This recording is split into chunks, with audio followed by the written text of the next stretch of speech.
What's today? Sunday, the 9th of January. It's about 3 o'clock in the afternoon, 3:30, Sunday 2022. Well, here I am in the middle of the Montello forest. As you can see, not much foliage. A few nests. Used to come here 10 years ago and you'd often see deer. Been coming here the last year. I've only seen one, a very small one. Used to see real big ones, big males or females, I don't know what they were, but they're massive. Disappeared. Because the whole area is being now frequented by recreationalists, trail bikes. They really annoy the hell out of the fauna. Mountain bikes, just human activity in general, we make a lot of noise. You can't be silent. Yeah. Oh, they're banning crypto. 8 countries banned it. It's very interesting. I mean, yeah, the money's losing purchasing power. Gas has gone up 400%. Electricity, food, everyone knows. But your income's the same, so you're losing purchasing power. What do you do?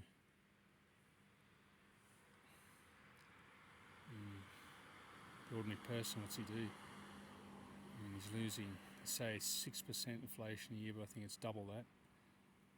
If they leave 100 grand in the bank at the end of the year, it's worth 12% less. 5 years, 50% is gone. 10 years, it's worthless. This could accelerate. You don't know. As for the health problem, made a rule here in Italy, if you're over 50 years of age, you have to be vaccinated before the 10th of February, so you've got about all the businesses and the people concerning have got about a month to get organised. And that's it. I'm just taking a neutral point. I don't stick to any particular narrative, like Joe Rogan and Bjorn, who get thousands, millions of subscriptions. And I watched a video, Jeff Berwick, he's been excluded from all the social media platforms, YouTube, Facebook, Instagram. He's the one that makes the most sense. I mean, you look at a lot of these videos on philosophy, the great 19th century philosophers, there are hardly any followings, hardly any likes compared to all these popular YouTube channels like Russell Brand, Joe Rogan, Michael Moore, who's to the left. There's a whole heap of others. They're going to get a huge following. Bjorn, the Norwegian guy, because he has a left narrative. That's fair enough. I'm not going to change my point of view just to suit a particular group of people's beliefs. I'm saying what I think.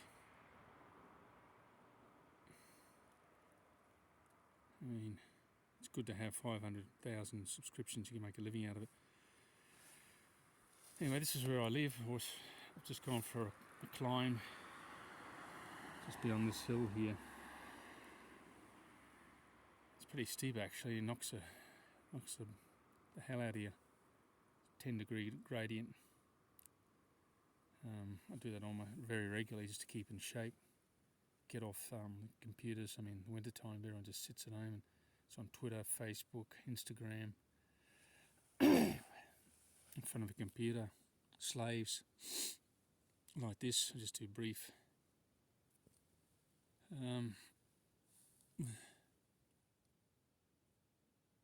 videos, express my point of view. Living in Italy here for 16 years, not easy. He becomes a cyclist. So he's having he's got a gravel bike, which means he has a different type of wheel, has more resistance, but it grips more. So you can go off-road, on-road. But on-road, there's more friction. did the same to my bike here. It's a road bike. Yeah. Got to be careful what to do with your money. It's hard to save. With inflation. You can see what's happening. Middle class is being destroyed. Often I drive past, well, regularly, every like 10 k's or so, you drive past a villa or ride past a villa. See, up until 1848, even after that, 1848 there was a European Revolution and a lot of countries abolished the serf system. If you're a serf, in Italian it was a contadino, you basically worked, say for example this land belonged to a lord. You weren't his property, but you had to pay him rent to work the land, so if you needed to grow food to eat, so you can have that lot there. And usually to mill it, you have to use his facilities, and you'd have to pay him for that, so you're paying rent for the land, rent for the facilities. And often, part of his village life, he was like at the centre of village life, kind of a mediator.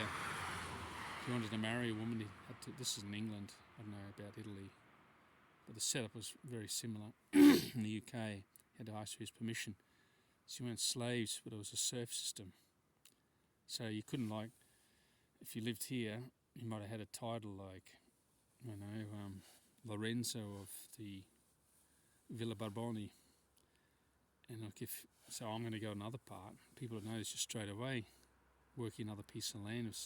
They'd know if you're part of the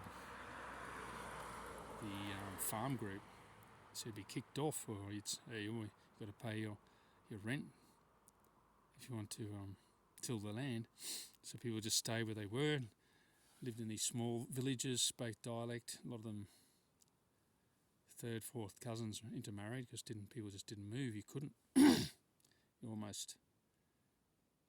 were basically the property of the noble, the nobile. It's in Italian. There's just hundreds of villas. Everyone worked for a lord. And they'd usually give you, for example, to say, this ditch here, you'd save up enough, you'd sell your produce, people would save really hard. And the Lord would say, oh, can I build a house? Because I've got 2 kids now. He said, yeah. He'd give you like a piece of land right on the edge next to running water.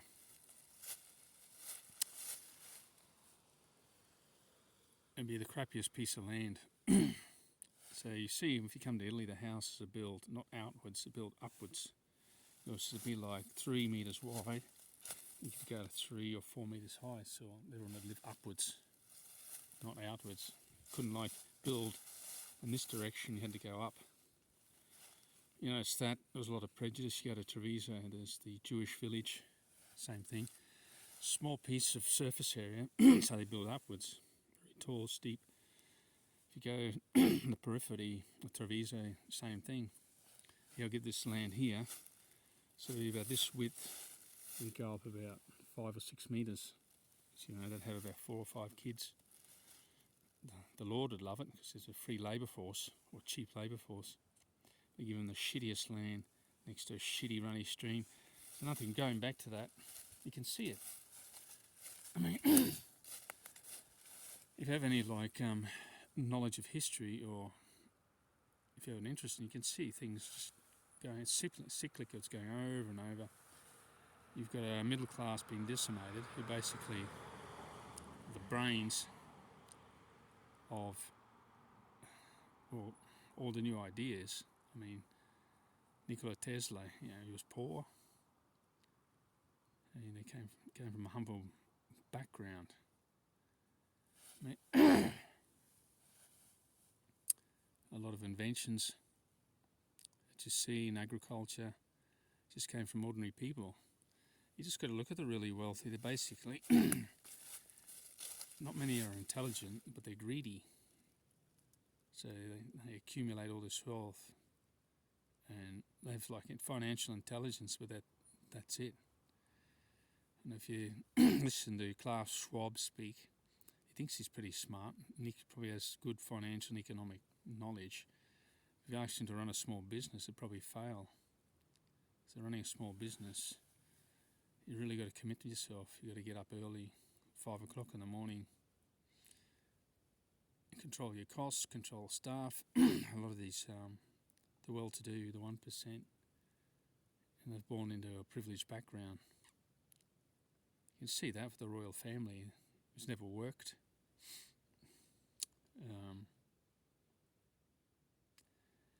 Some would say, like Elon Musk, I mean, his dad owned an emerald mine.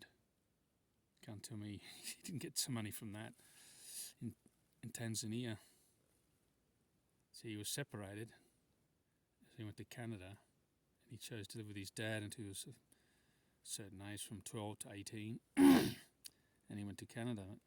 His dad had was 50% stake in an emerald mine, a sapphire mine in Tanzania. Plus he was an engineer. Anyway, point is, there's no such thing as a self-made person. I mean, just in a banal example, Arnold Schwarzenegger said the same thing. So he went to the United States, couldn't speak hardly any English, just knew bodybuilding. All the guys at the gym helped him out financially, so that's how he, otherwise he wouldn't have gotten anywhere. He admitted that. Anyway, it's going to be a brief video today. Bjorn and your 500,000, good on you, mate. It's good for you. Okay, try and stay healthy, and even if things get out of control, look after your health, eat well and exercise, because without that you go nowhere. You're not going to live for very long, no matter how much money you have. Bye for now.